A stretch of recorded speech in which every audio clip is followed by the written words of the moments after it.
எப்பேற்பட்ட வியாதியையும் நீக்கி மரண பயத்தையே போக்கக்கூடிய ஒரு அருமையான ஒரு பாதாள சிவலிங்கம் திருவண்ணாமலையில் இருக்கு. அது பத்தி தெரியுமா உங்களுக்கு?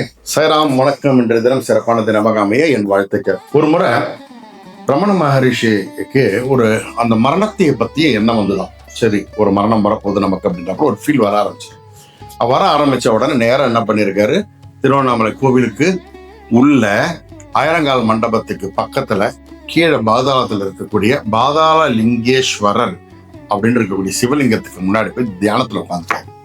ஒரு தவத்துல உட்காந்து நம்மளுடைய அந்த மரணத்தை பத்தி ஒரு எண்ணம் வருது, அதுக்கு உண்டான பதில் தெரியணும்ட்டு தியானத்துல உட்கார ஆரம்பிக்கிறாரு.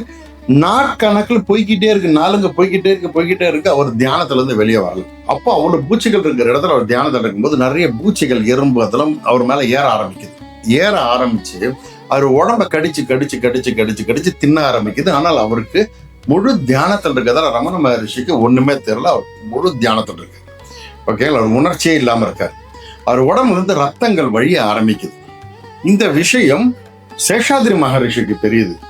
அவர் தியானத்தில் இருக்கிறது தெரியுது. அவரு ஞானத்தில் பார்த்துட்டு உடனே அங்க இருக்கக்கூடிய சாதுக்கள் சில சித்தர்கள் எல்லாம் கூப்பிட்டுட்டு நேரம் இங்க வர சில மகான்களோடு வந்து ரமண மகரிஷியை முதல்ல நம்ம மீட் எடுக்கணும், அவர் நம்ம இந்த உலகத்துக்கு தேவை அப்படின்னு சொல்லிட்டு அவர் வந்து ரமண மகரிஷியை அலைக்கா தூக்கிட்டு வெளியே கூப்பிட்டு வந்து அப்புறம் அவரை சுத்தப்படுத்தி அவர் கிளியர் பண்ணதுக்கு அப்புறம் அது சரியாச்சு.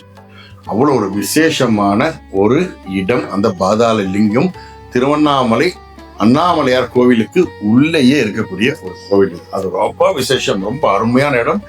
நார்மலா அந்த இடத்துல பார்த்தா அந்த ஆயிரங்கால் மண்டபத்தில் பக்கத்துல நின்று பார்த்தீங்கன்னா உச்சி வெயில நின்றாலும் சில்லுன்னு காத்தடிக்கும் உங்க மேல. அவ்வளோ ஒரு விசேஷம். அந்த பாதாளத்துக்கு கீழே கொஞ்சம் படிக்கு கீழே இறங்கிதான் நீங்க கீழே போகணும். உள்ள இறங்கினீங்கன்னா ஏசியே இல்லாம சில்லுன்னு இருக்கும். ஆச்சரியமா இருக்கும். வெயில் காலத்திலே அவ்வளோ ஒரு சில்னஸ் இருக்கும்.